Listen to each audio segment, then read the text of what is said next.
Welcome to Series 7, a learning tool from Securities Training Corporation. I'm Michael Quinlan.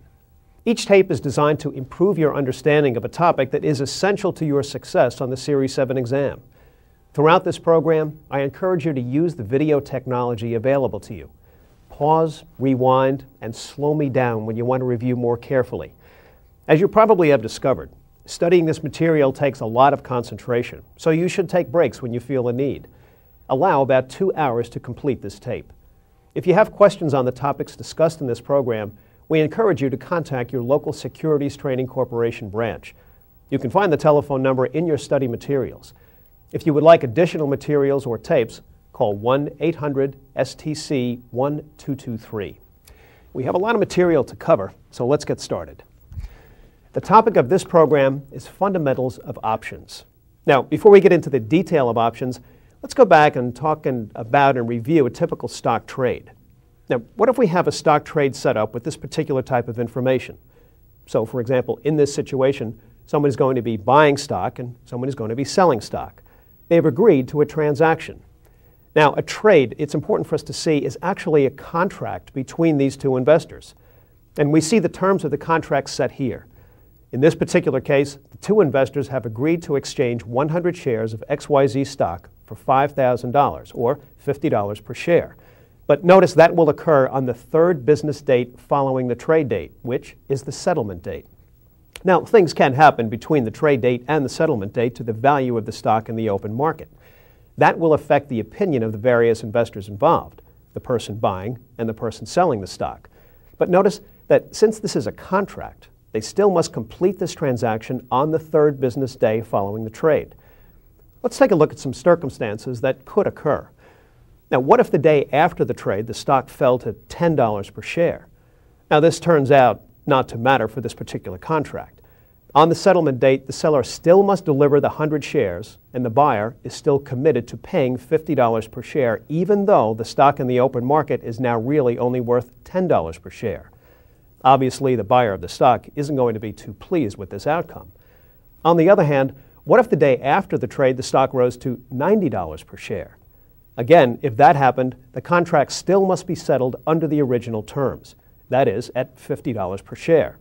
So the seller is still going to have to deliver 100 shares agreed to in the original trade and receive $50 per share, even though in the open market the stock is now worth $90 per share.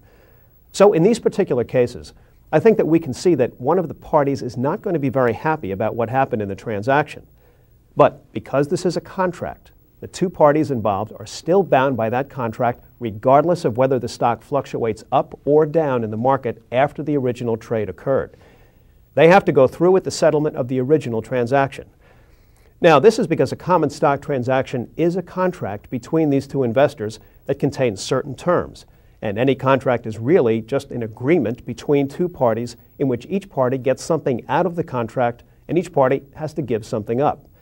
And as long as both parties agree to the terms of the contract is valid and its terms can be enforced. But there is no reason why we couldn't alter the terms of our normal contract to suit the investors who might be interested in some other kind of arrangement. So that's what we're going to do here. We're going to take a normal stock transaction contract and adjust it a little bit to suit the conditions that we're looking at, where one or the other investor wants to change the terms from what we would normally see.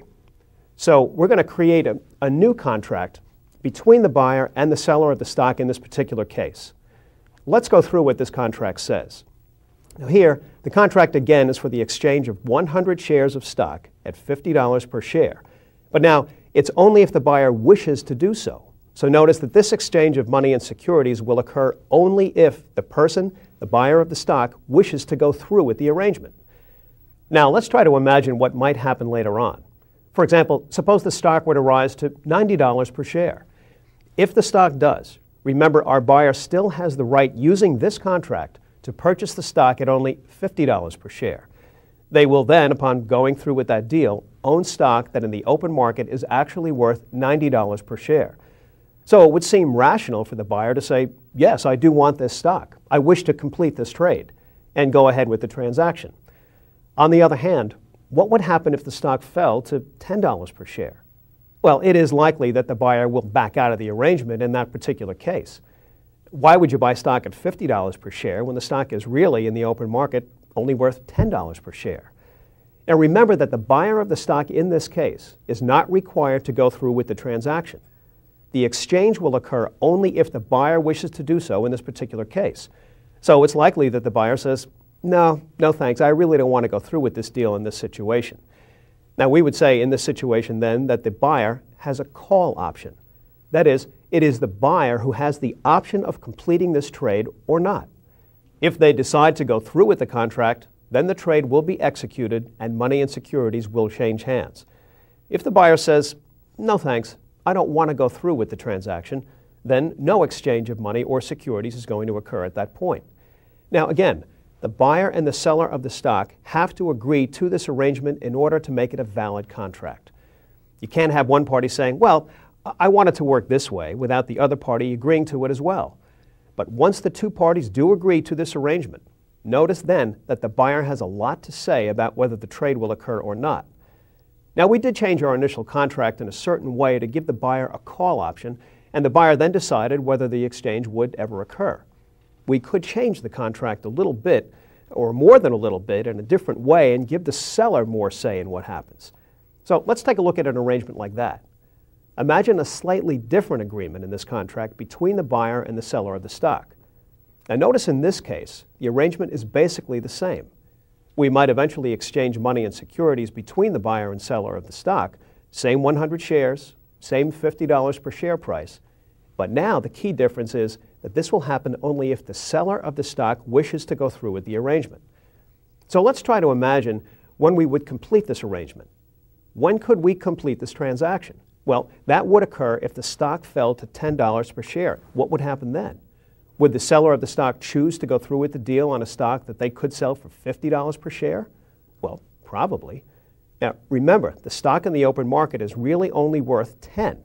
Yet using this contract, the seller of the stock can complete a trade in which they can receive $50 per share. So it would seem likely under these circumstances that the seller would say, yes, I want to complete the trade. On the other hand, what is likely to happen if the price of XYZ on the New York Stock Exchange rises to $90 per share? So if we have the stock, which the seller does, the seller has the choice. They can sell on the open market for $90, or they could use their contract and sell it for $50. So of course, what kind of trade do you think the seller would make? Well, they would not want to go through with the contract, but instead, they will sell their stock in the open market at a much more attractive price. So in this circumstance, the seller would cancel the trade, and then they will arrange a trade somewhere else. So in this situation, we would say that the seller